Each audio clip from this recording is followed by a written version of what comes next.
বিসমিল্লাহির রহমানির রহিম। আজ আপনারা দেখেছেন এই প্রথম বাংলাদেশের রাষ্ট্রদূতকে বাংলাদেশের রাষ্ট্রদূতকে দিল্লি ভারতের পররাষ্ট্র মন্ত্রণালয় তলব করেছে। তারা এই বাংলাদেশের যে জঙ্গিবাদের উত্থান হয়েছে এবং বাংলাদেশ থেকে আপনারা দেখেছেন শুধু হাসনাত আবদুল্লাহ নয়, এই যে বাংলাদেশের সামরিক বাহিনীর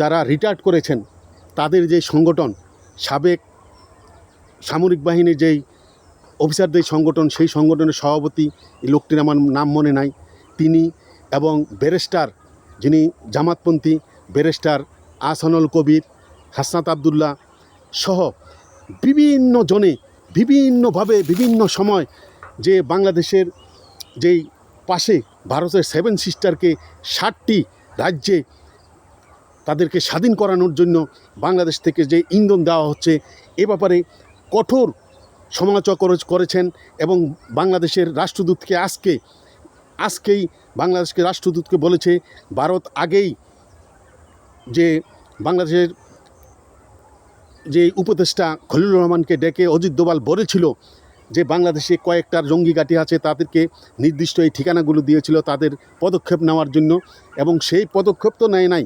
এর মধ্যে এখন আবার বাংলাদেশের পাশে 60টি রাজ্যকে 7 সিস্টারকে তারা আলাদা করার জন্য তারা যে এখান থেকে যেই হুঙ্কার দিয়েছে, এই জন্য ভারত সরকার অত্যন্ত রাগান্বিত হয়েছে।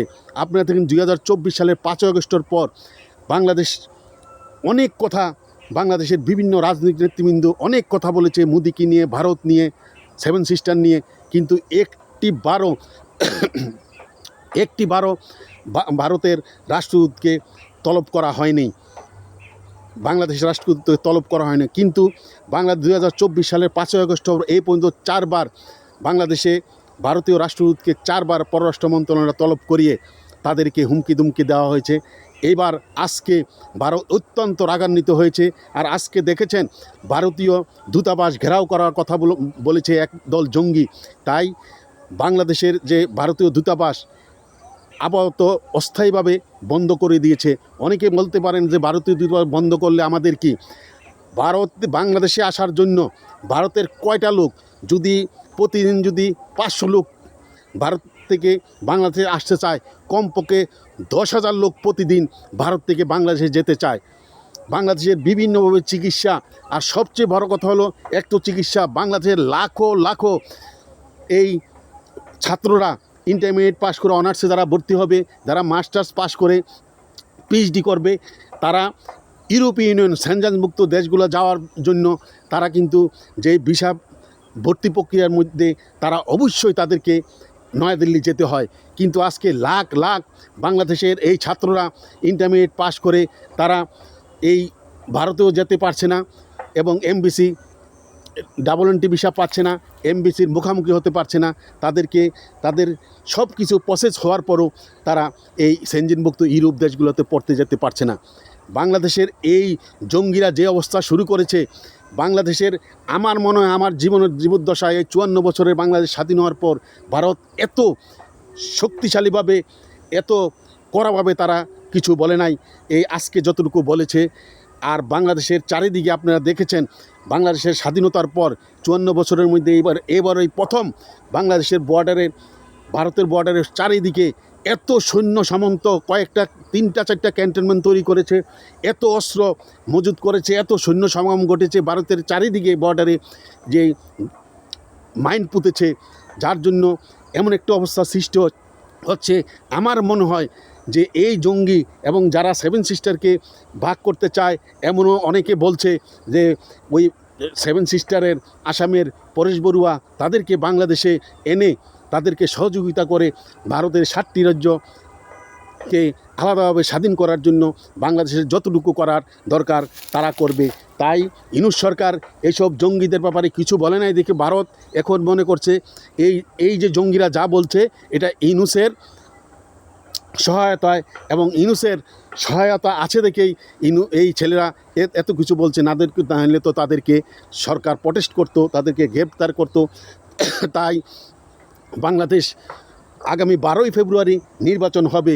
আমার মনে হয় বাংলাদেশ 12 ফেব্রুয়ারির নির্বাচনের পূর্বে যে ভারত যে পাকিস্তানের সিঁদুর যে আক্রমণটা করেছিল, এমন আক্রমণটা যে হয়ে যেতে পারে, যেতে বাংলাদেশ আবার 1971 সালে যে স্বাধীনতা যুদ্ধ হয়েছে, সেই স্বাধীনতার যুদ্ধের পর যে বাংলাদেশের স্বাধীনতা বিচ্যুতি করেছে, সেই স্বাধীনতাকে আবার বাংলাদেশে সেই স্বাধীনতা ফিরিয়ে আনার জন্য বাংলাদেশে আবারও ভারত সহযোগিতা করবে।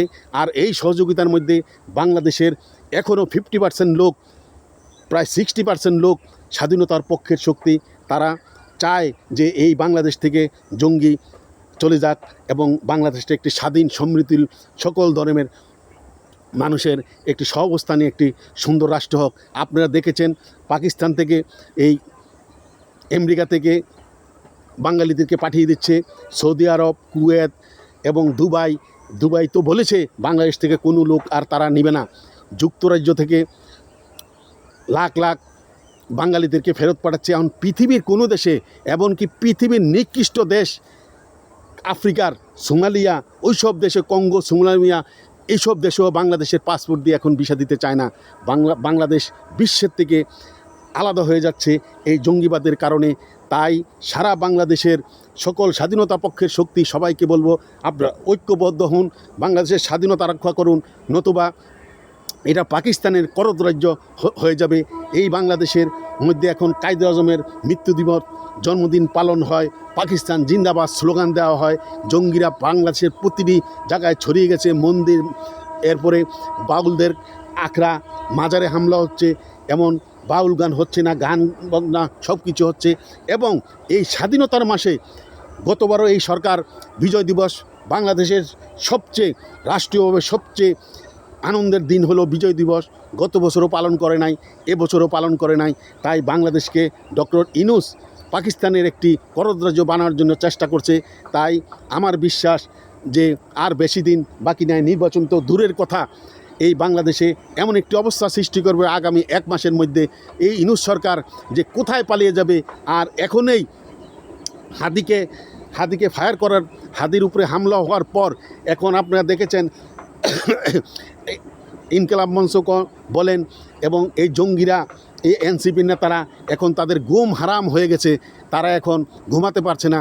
এখন এমন একটা অবস্থা সৃষ্টি হয়েছে, এখন তারা অনেকের এমন একটা অবস্থা সৃষ্টি হয়েছে, এই হাসনাত আবদুল্লাহ বলেন, এই সার্জিজ আলম বলেন, নির্বাচন দূরের কথা, তাদের এখন জীবন মরণ নিয়ে সমস্যা হয়ে গেছে। তাই বাংলাদেশ আওয়ামী লীগের সকল নেতাকর্মী ভাই বোনদের আমি অনুরোধ করব, আজকে আপনারা দেখেছেন যে ভারতীয় এমবিসি ঘেরাও করার জন্য এই জঙ্গিরা গিয়েছে। তাই ভারতে বাংলাদেশে যে জঙ্গির উত্থান হয়েছে আর 7 সিস্টার নিয়ে যে ধরনের কথাবার্তা হচ্ছে, ভারতীয় গোয়েন্দারা তা অবগত হয়েছে যে বাংলাদেশ ইউনূস সরকার এতে ইন্ধন দিচ্ছে।